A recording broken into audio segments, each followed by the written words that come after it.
Hello, everyone. Welcome to Real Women of Grace.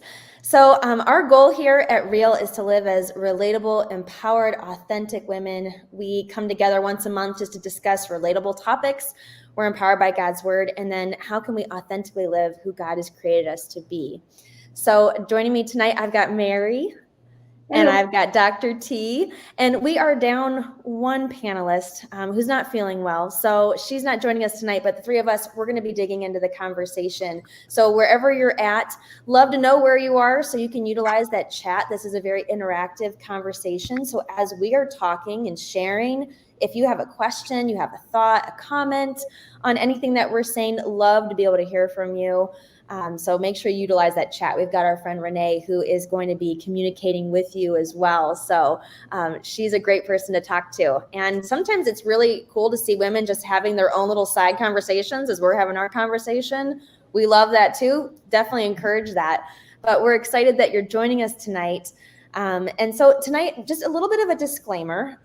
We are talking about something that's a little bit sensitive. Our topic this month might not be appropriate if you have very young listeners around. So you might want to put on some earbuds or maybe go into a separate room. If this is a topic that at some point, maybe it's really sensitive for you personally, maybe it's going to trigger something that you've experienced in your past. So just be cautious as you're listening. Definitely feel free to step away if you need to at any point in time. But we are really glad that you're here and you're joining us.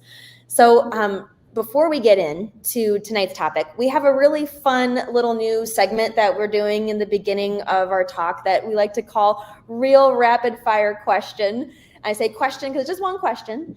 So please join us in answering this. We'd love to hear from you. So favorite weekend activity, and go. What do you got?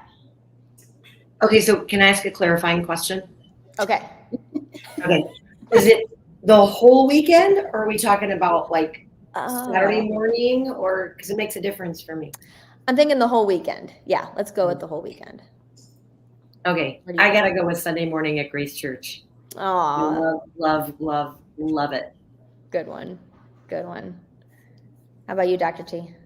So Saturdays, I usually do laundry. I'm not fun on Saturdays. Sorry. That's not the question. It's your favorite weekend activity. Okay, right. I need to stay focused. I'm easily distracted. Look, I think we're getting away from the rapid fire concept here. I'm sorry. Rapid fire. Sunday afternoon walks and Sunday froyo with my son. So is that a weekly tradition, froyo? The froyo cannot be. No. Okay. But the walks, I love Sunday afternoon walks. Yeah. I don't know. Walks are just on Sundays in the afternoon. How about you, Jen? I have to say, for me, I love Saturday morning. I always make breakfast on Saturday morning. And what I like about it is that it's the one day of the week that's not rushed. It's not hurried. We're not all scampering to get ready and get out the door by a certain time. So it's just more relaxing and enjoyable. And then like another little thing that I love that comes right after Saturday morning breakfast is just taking my daughter to horseback riding. I love horses. I'm a horse girl. I am letting her have her dream to ride horses. So I get to just go and watch and be like a spectator of her dream. But it's really fun. I enjoy that. So that's my favorite little weekend activity. Okay, so we are diving into a new topic, and it's about sexual harassment. So speaking up on sexual harassment. And so we're going to start off with a quote. So Kathy Lee Gifford once said, "Sexual harassment is complex, subtle, and highly subjective." What are your thoughts on that statement? What do you think? So when I heard that, I thought, I think it is very highly subjective. And I think part of the reason for that is because it's such a broad spectrum of things. So I don't know, I did some reading trying to figure out exactly what is the definition. And so I'll just throw out, I think it'd be good to maybe define some terms. So what are we talking about as we get into this? Because I think what one person might consider sexual harassment, another person might say, oh no, I don't see it that way. So it seems like kind of the defining factor is that it's any unwanted sexual contact or conduct. any unwanted sexual conduct.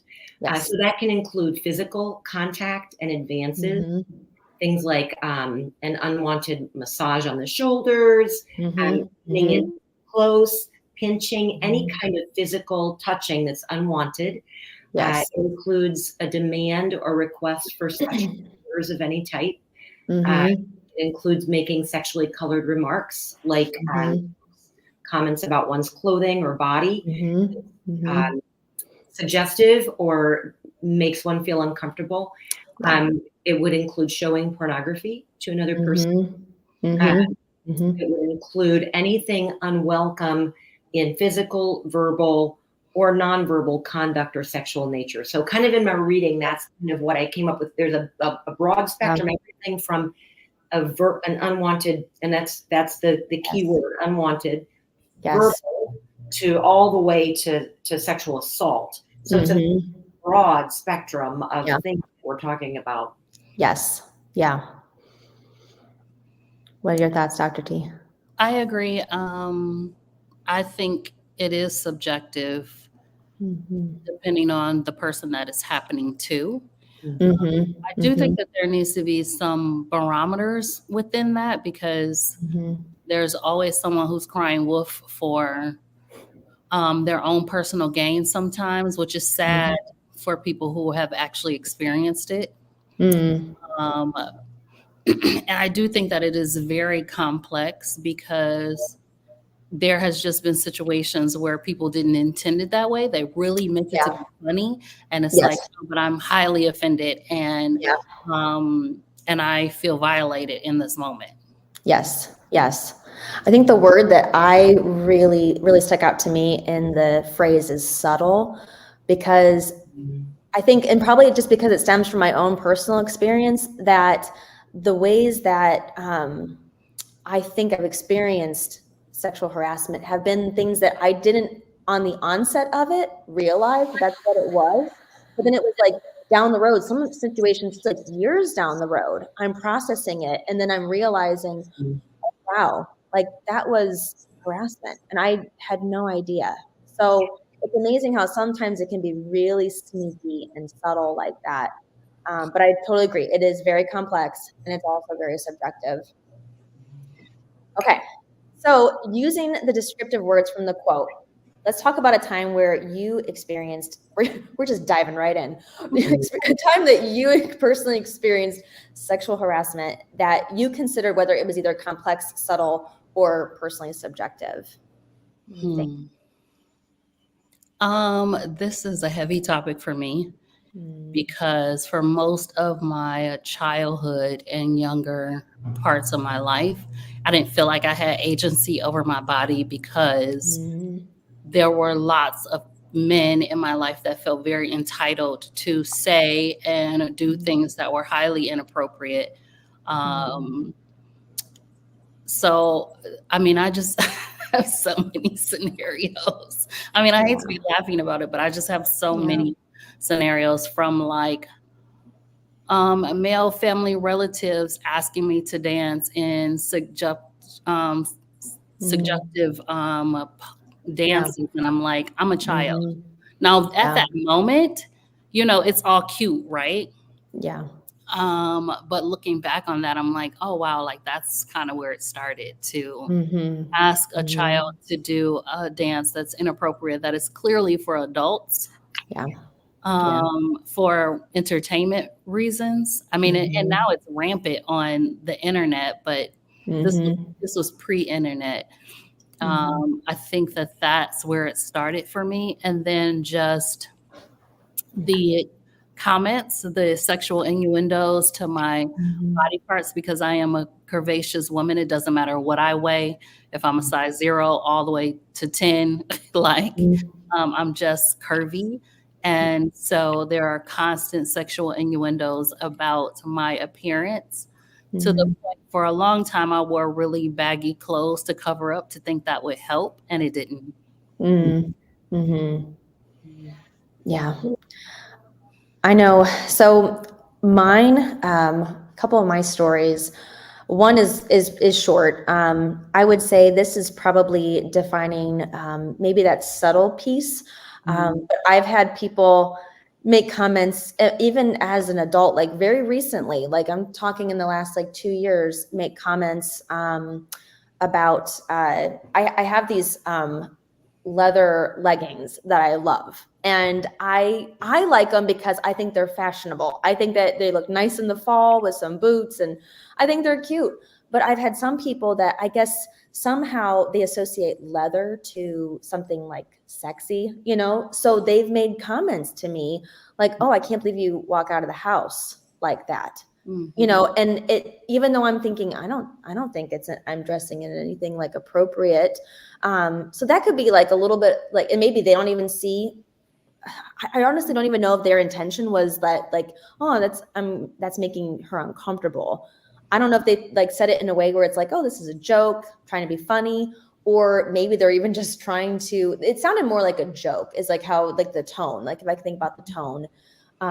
But it wasn't funny to me, and it made me really uncomfortable because I'm just like, well, why are you looking at, why are you looking at my pants like that, And the other one was, I would say, falls under the category of complex, because it was a very long, several years. I had, when I was 16, I had a spiritual leader, someone who was someone that I considered a spiritual leader, mentor. He and his wife both poured a lot into me spiritually in a lot of my like growing up formative years. And when I was 16, 17, I noticed that the husband, it started off as like compliments, like, oh, that's a nice perfume. What perfume is that? Oh, I like the way your hair looks. Oh, it's a nice outfit you're wearing, And in my total naiveness, I'm just thinking like, he's just being really nice. And he was about 12. They were about 12 years older than me. So like kind of old enough to be like almost an old brother kind of a figure, not old enough to be my dad, but like an older brother. And when I was 18, he actually showed up at my work and was saying, there's someone thinking that our interactions, like our relationship, is inappropriate. What do you think about that? And my first thought at 18 was, who is saying those things about me? Because all I cared about was like my image at 18. You're so like self-focused at 18. It's like, who is saying that about me? Like, I couldn't believe like anybody would even suggest that there was anything potentially inappropriate. And I quickly was just, I think my initial shock, his whole tone and everything changed. I was like, really? Who is saying that? And suddenly he just was like, well, it's probably best if we just, leave each other alone for a little bit, like don't talk and things. And for me, it was like kind of hard because I'm like, well, you and your wife are two people that I go to all the time. I confide in you both. I share things. This was like a relationship, that I had with the two of you. And now it's like being totally cut off. Like don't engage with either of us. And I remember just feeling really hurt about it. And then years down the road, I found out that there was like a decade of extensive predatory affairs that this man had.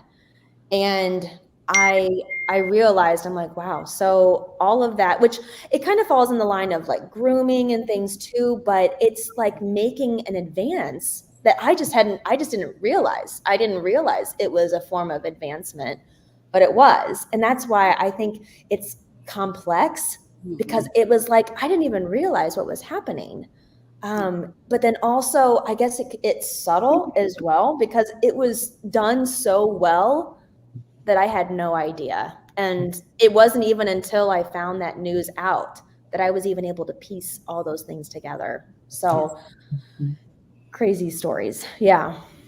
I think mine was more, I can appreciate your journey, but mine was more blatant, more obvious. I never got the grooming. It was just an immediate, yeah. Yeah. I think for both of what you just shared, thank you for what you both shared. And it illustrates the purpose of why we're talking about this tonight. Mm-hmm. I mean, you look at like very different scenarios, but Dr. T, in your own family, and Jen, in your own church, right? Some stats I'll just throw out, and I know stats are all over the place, but in my reading on this, why are we talking about this tonight? Because 80 in a large survey done fairly recently, 81% of women say that they have experienced some type of sexual harassment. But get this, only 1% report that they actually confronted the person who was doing it. Yeah. So one of the reasons that we're doing this is because to say you're not alone in this. Yeah. And hopefully to give some tools and some support to be able to say, because like what most women do, instead of reporting it, the 1% confront the person. Instead, they change jobs, they move to another place, they change their routines. Yeah. Instead of, so anyhow, that's one reason. Another reason that we want to talk about it, Real is about approaching real life issues from a scriptural perspective, right? From a faith-based perspective. And so often the Bible has been misused throughout history to create an atmosphere where women don't feel that they can speak up or say no, or so that's the second reason. The third reason is because as a faith community, as people who follow Jesus, we take what he says very seriously, that we're to treat other people the way that we want to be treated, to respect the imago Dei in each person that we interact with. And so I think particularly within the church, we should expect to be treated with respect. And I think we need to communicate to the men around us when they're out of bounds with that, because I don't know, I was thinking of 1 Timothy where Paul says, treat older women as you would your mother, and treat the younger women with all purity as your own sisters. And I think it's good. I think sometimes one of you said earlier, it's not even always an intentional thing. I think Dr. T was and so I think for our brothers in Christ to be able to say, hey, do you realize how that comes across to me? Women. So to help them in their own journey with the Lord. So that was the third reason. The fourth is because all of us on Real are either aunties or moms or teachers or have neighbors who are kids. We interact with younger women. And I was thinking in both of your stories, you were very young. When you were subjected to some type of sexual harassment, that the vast majority of women are under 18 when they first experience. So how do we, part of our purpose tonight is to say, how do we as women equip younger women, girls, both by helping them recognize it and also by setting an example. And then lastly, the fifth reason is because I think too many women carry around shame for something that was perpetrated on them. Yet the enemy has a way of turning that around and making us feel yucky and guilty and dirty and bad. And that's not, so I think that would be the fifth reason why, if someone's wondering, why are you talking about this? Those are out of lots of reasons. Those are my top 5. There's so much I want to chime in on. I know, right? You want to go? You want to say something? Speak up. Yeah. Well, there was, so you talked about the point of like not, like our men not knowing, or the offender not, because I don't want to just say men do it, women do it too. But I just want to say that they sometimes are completely unaware. I had a conversation with a male that I was working with. I was working at a church. And I don't even remember how we got on this topic. I think a third party had come up and made a comment about me to that and thinking it was a joke. And when that person walked away, the male that I worked with saw that I wasn't really laughing. And I was like, so we started talking about it, and he was like, he said, men think you guys enjoy that. He was like, we honestly think that you enjoy it, that it's pleasurable and appealing to you, and that it is a compliment. I said, it is none of that.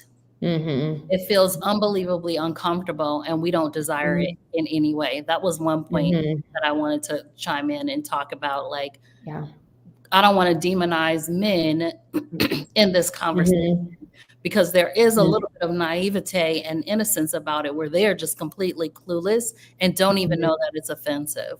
On some parts of the spectrum. Yes. I was going to say, let me put a caveat on there. Sure. It's more about like the joking and the comments. When you put your hands on somebody, you know exactly what you're doing. And then the other point was the shame. So for my journey, there was a lot of shame put on me, like I'm flirtatious, that I caused it to happen by the way I was dressing. Those types of things were put on me. Where I became more introverted. And I am an introvert to a certain extent, but I can be social. I mean, you guys have seen me be social. But it put me more like in a shell, where I was very nervous to be social and felt very embarrassed about my body. And I had aunts and my mom who would encourage me, like, oh, you have a great body, like you should wear skirts, stuff like that. But I was pants all the time, and preferring shorts, but longer shorts, because I was struggling with that. Like I just couldn't find my footing and didn't know how to communicate my feelings and how I was feeling to other people. Mary, you're so right to be present in my niece's lives right now, and to be able to help them have agency over their own bodies and give voice to whatever they may be experiencing. Now, they tend to be more on the conservative side anyway, but that doesn't necessarily stop these sexual innuendos. So, I mean, there were so many things that you said that I was like, oh, I want to chime in there. I want to chime in there. I know. Keep going, just steamrolling right through. Seriously, that whole piece about even what you were talking about, Dr. T, like just like saying how people would say you're flirtatious.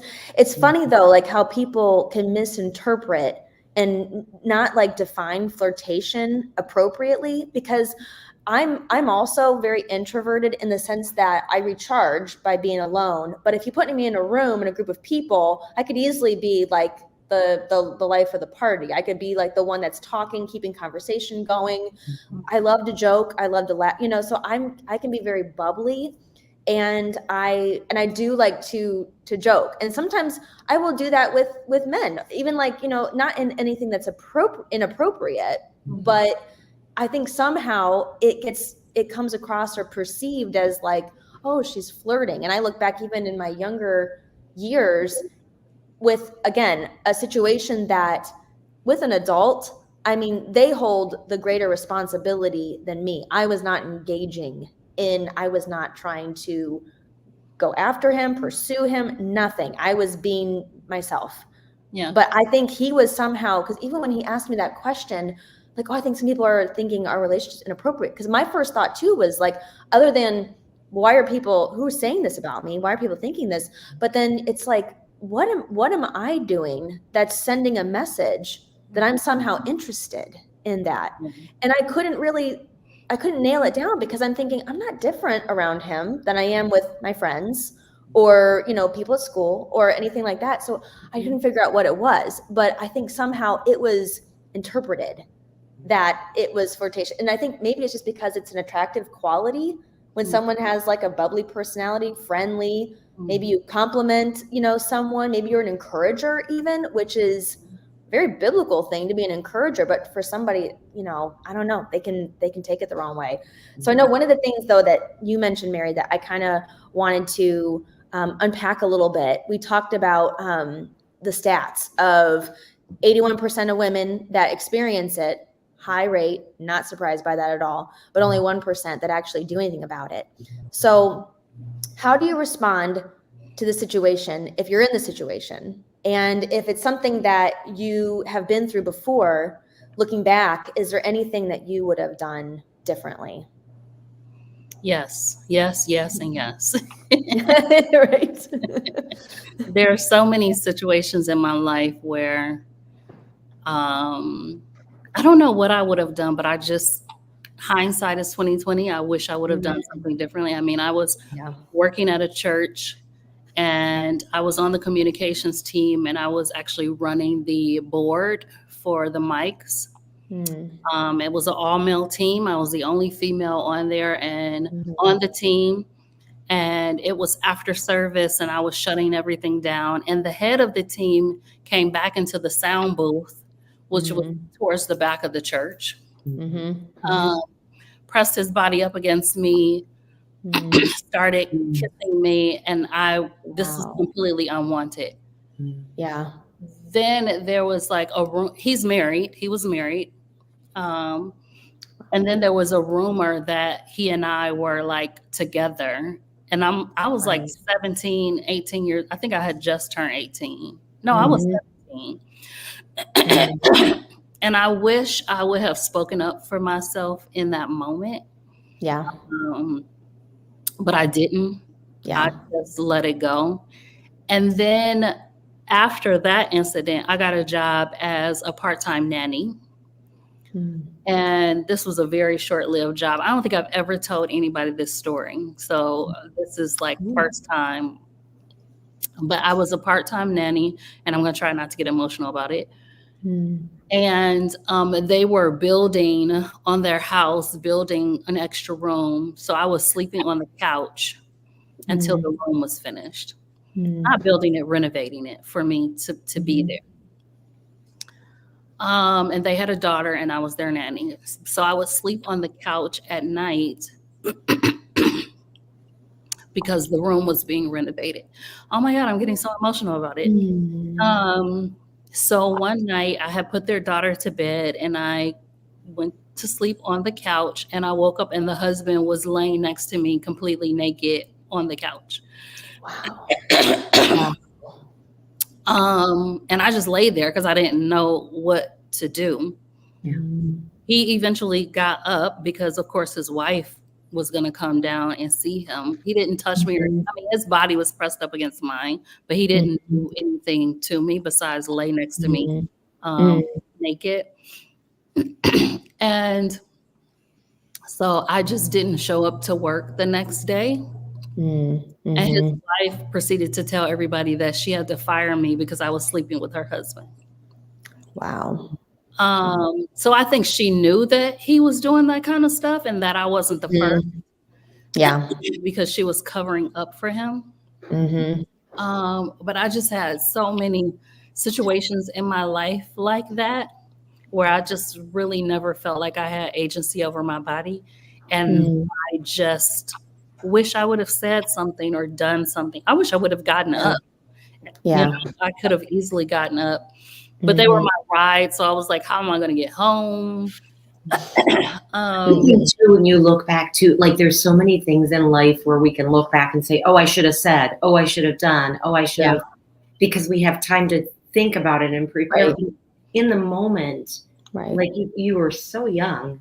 So vulnerable. So I think it's easy to look back and say, well, I should have, but I think we got to give grace too to say, wow, you were really young and in a very vulnerable. So thank you for sharing that. Wow. I'm sorry. I hope it helps someone else. Like, I know that silence doesn't help anybody, so I hope that it helps. I hope someone else watches this and it empowers them to make a different choice. And it helps them in their situation. I think one of the big points that I wanted to bring out of the conversation, and Mary, you touched on this one as well, is just how can we educate other women to understand what sexual harassment looks like and then empower them to speak up. Because I think, especially when you mentioned that this is happening to women that are a lot younger, usually like under 18, and you're not thinking through, you're not processing things like a adult would. You are probably, you're scared, you're stunned, you're naive, whatever the situation might be. So how can we better educate women to understand what it looks like, and then be able to give them the courage to speak up? Because I'm with you, Dr. T. Like, when I look back, I think, why didn't I even share more with my parents? I don't know why I didn't share more with them. I definitely did not feel comfortable going to this guy or his wife, and that I kind of just swept the whole thing under the rug. And again, I didn't fully even understand all the complexity that went with the situation at the time. But I don't know why I didn't share like hardly any of these details with my parents at the time, to like just let them know, like, oh, he showed up at work and this is what he told me. Because then at least they could have been the ones that interceded on my behalf. And they could have, and I think, because sometimes one of the things that when we want to talk about guilt, just in that particular situation, I think if I had said something and maybe something could have been done about it, would it have stopped from the future occurrences that happened after me? Yeah. And so that's like a huge guilt spot for me, is because I just think, wow, I could have been the catalyst to like stop that from happening. But I didn't say anything. So I think that's a really good point for why we should encourage each other to speak up. But also, I think looking again, same as with Tisha too, looking back on that, you were so young and you didn't really even understand what happened until so many years later, So I think when the enemy tries to attack with that guilt, and that shame, to be able to say, well, there are some other factors here that need to be, but at the same time saying, and we do want to, and I think things are changing and becoming more where we talk about these things more openly, and that's good, that we encourage our kids and our nieces and our and nephews. We're talking about these more and encouraging each other to say, speak up. I'll speak up with you. Yes. There is not a time that my kids, especially if they're going to be out of my care for an extended period of time, like if they're going to stay the night at a friend's house, they're going to a birthday party or something like that, I always, on the ride over, we have this conversation about, don't let anybody talk you into doing something you're not comfortable with. Don't allow anybody to touch you in an inappropriate place. I mean, and it's funny because I don't remember my parents having those conversations with me when I was younger, but I feel like it's just, like you said, we kind of are a little bit more open in how we discuss things. So there's definitely opportunities. I just think that we have to step into them. We have to initiate the conversation. And I think if there's one thing that you can take away when you go through something, the purpose of that is that it's supposed to be more than just, what did God teach you about, for just something that was for yourself in that situation. Like, it's meant to be used for a broader purpose. So whatever you go through, it is always an opportunity to teach somebody else. And to be really proactive about it too, because I do feel like we can tend to be really reactive, where somebody might come up to us and then they explain a situation, and maybe we're able to sit beside them and kind of help them and support them in that situation. Or they might come to us and say, hey, this like situation's happening, I don't know how to handle this, and maybe we can speak into that. But if we could be more proactive.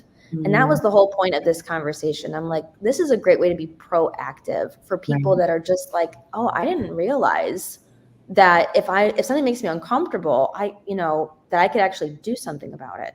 I could actually say something if I need to.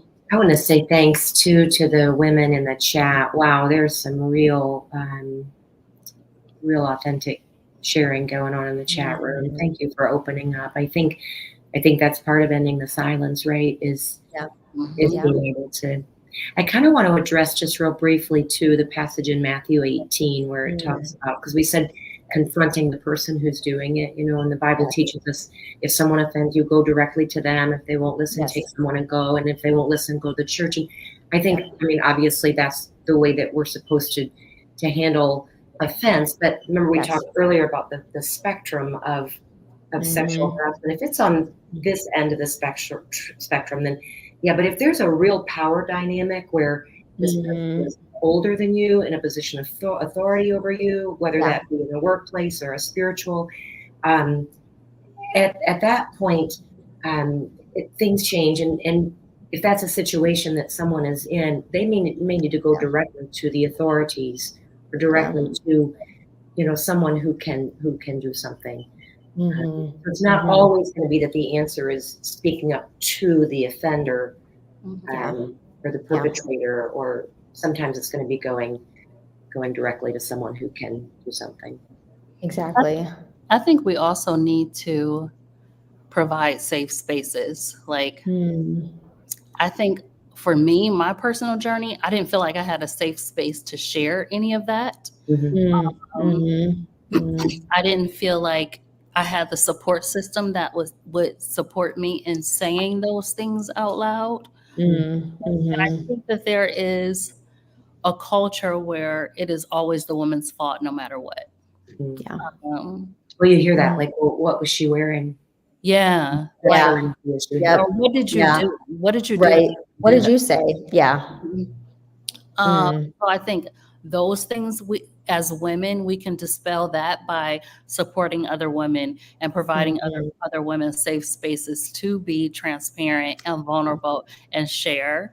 And I think we have to be intentional about that and watch what we say when women are being vulnerable and sharing those details in their life. If they share something minor and you're immediately like, well, why did you do that? They're never going to share something deeper that have happened to them. And I think one of the reasons that God has allowed me to survive and sustain through a lot of the things that I've experienced in my life is to be able to have that conversation with women, to say, we need to be our own advocates. We need to be our own support systems.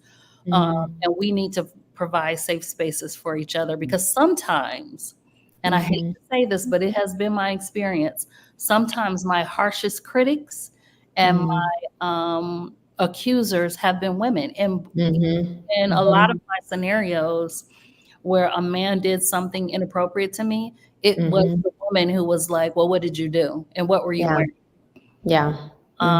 So I think that it is important that we need to support one another and not buy into that culture that it's a woman's fault. I mean, even in my season in my life right now, after the fallout of everything, when people have been asking me, well, what did you do? And it wouldn't have happened if you had done these things. So it's always the woman's fault. So it makes it so hard for women to come forward and say what's happened to them and to share and be vulnerable and share the what they've been through, because we just don't support them. Well said. So we always want to circle back and say, what does the Bible have to say about the topic that we're talking about? So this was a trickier one because, the Bible doesn't really necessarily spell out anything about sexual harassment, but we know that the Bible is active and it is very applicable. And so since it doesn't speak specifically about sexual harassment, but what can we still glean from Scripture that gives us insight into how the Lord views sexual harassment? Because Jesus was very for women, I will say. That was a big theme in his ministry. So Jean in the chat, she talks about self-control, and that's one of the fruits of the Spirit in Galatians. It may not specifically say against sexual harassment. Like, you should just have self-control, period, because it's one of the fruits of the Spirit. Control yourself. Right. Yes. Agreed. Yeah, I think that whole boys will be boys kind of attitude, that is not in the hole. No. Can I chime in on that? Like, I have I can see it. Yeah. So I don't even remember what jogged this whole research, but I did a deep dive because there are so many psychological reports that say that men are visual creatures and that is why they do the things that they do. But biblically, if we go back to Genesis, so Adam didn't know he was naked, and he ain't know Eve was naked until sin entered the world. So technically, you are not created as a visual creature, or you would have known that Eve was naked before sin entered the world. I just need to drop that tidbit because it drives me crazy when the justification is that, well, men are visual creatures and that we should cover ourselves up because men are visual creatures. Well, you're subjecting or surrendering to your sin if you're saying to yourself, I'm a visual creature, because God didn't design you that way. You didn't become that way until sin entered the world. Okay, I'm off my soapbox. I'm going to talk out. I would say the one that I looked up is from Isaiah. It's Isaiah 1:17, but it says, "Learn to do good, seek justice, correct oppression, bring justice." Then there's a little bit more that it kind of keeps talking about, but I love the idea about correcting oppression and then bringing justice. And I think that harassment can be very oppressive. I mean, that's not something that I think it's not a word that people identify with initially when you think about sexual harassment, but it is oppressive. It is very degrading. And it just, and it's very, I feel like it puts us, makes us inferior. Like we become inferior to whoever's talking to us. And then, but the whole goal of being able to bring justice to it, and we can't all, like, in ourselves, like, I can't go out and rid the world of sexual harassment, all by myself and things. But I think that just like what we talked about a little bit with even just, helping, especially like in a lot of the context of what I see now more so is not, it's not like I wasn't meaning to, it wasn't my intention, but to just be able to educate, some of our brothers to say, well, maybe you didn't mean it, but this is how it comes across. And I've had scenarios where it hasn't even been me. I've seen an interaction happening and I've gone to them and just said, by the way, like, this is how that woman probably perceived it. I'm just going to speak for her and let you know that is how she took it. And sometimes they'd be like, oh, I don't think so. Like, yeah, I'm telling you, they did. Maybe don't do that next time, So, but those are just even some really simple things that we can do to kind of correct things and bring about justice in just those little ways. Be someone else's voice. Bible talks a lot about speaking up for those that can't speak. And sometimes you need to help give someone a voice if they don't have the strength and the confidence and the boldness or even the know-it-all, to be able to say it. I think that is what the person that approached the guy that I was talking about, the first person that initially approached him, that's what he was doing. He was, I think, trying to bring justice. He was bringing an awareness to the situation more on his, because he didn't reach out to me. He never asked me what's going on. He went to him and said, hey, I'm seeing something that doesn't look right here. And that's exactly what he was doing. So I would encourage everyone listening that, these are things that don't just speak up for yourself, but speak up for others. Those are incredible ways that we can bring justice. Yeah, I agree with you. I think it's totally oppressive. It reduces your worth to your physical appearance. Yes. In the moment. Yes. And then sometimes it's long lasting. Yeah. Like the emotional damage that occurs from sexual harassment can last for years. Yes. And then a young girl, I mean, you and I were both young. If we don't recognize it and then possibly get counseling if you need counseling, which I think everybody needs counseling. If you tell me you don't, I'm guarantee I do. Those are just lasting effects, and it can lead to low self-esteem. It could lead some to even like suicidal things and depression. Like, it is definitely oppressive. I just wanted to affirm that. But I feel like I've been talking a lot, so. No, but I just think that the good thing is that the God of the Bible is anything but oppressive. He's full of freedom. He's full of mercy. He is a God of justice and a God of righteousness. So I know that one of the things that I look forward to, it's funny, I didn't really care to hear about the return of Christ when I was younger, because I was like, no, I got to meet certain milestones, and then the older you get, the more you're like, yeah, any day, tomorrow works, Lord. Yeah, if you want to come tomorrow, that's fine. Because I just think, what an amazing day is it going to be when all the wrong is corrected, right? I'm like, what you doing Saturday, Jesus? Right. You busy? Right. Well, I just wanted to say I appreciate the conversation. I know that, this is a heavy conversation. It's a heavy topic. It might have been hard for some people to listen to, or maybe it brought up some kind of a memory or something. Maybe you realized for the first time, even talking through this, like, oh, I didn't even realize I experienced this, and I'm just realizing I did. So now it's like, okay, now I have to somehow unpack that and deal with that. But I'm grateful for the space to be able to have these conversations, and most importantly, to be able to always point it back to God's truth. What does God's truth say? So we're out of time tonight. So Mary, would you just close us in prayer, please? I'd love to.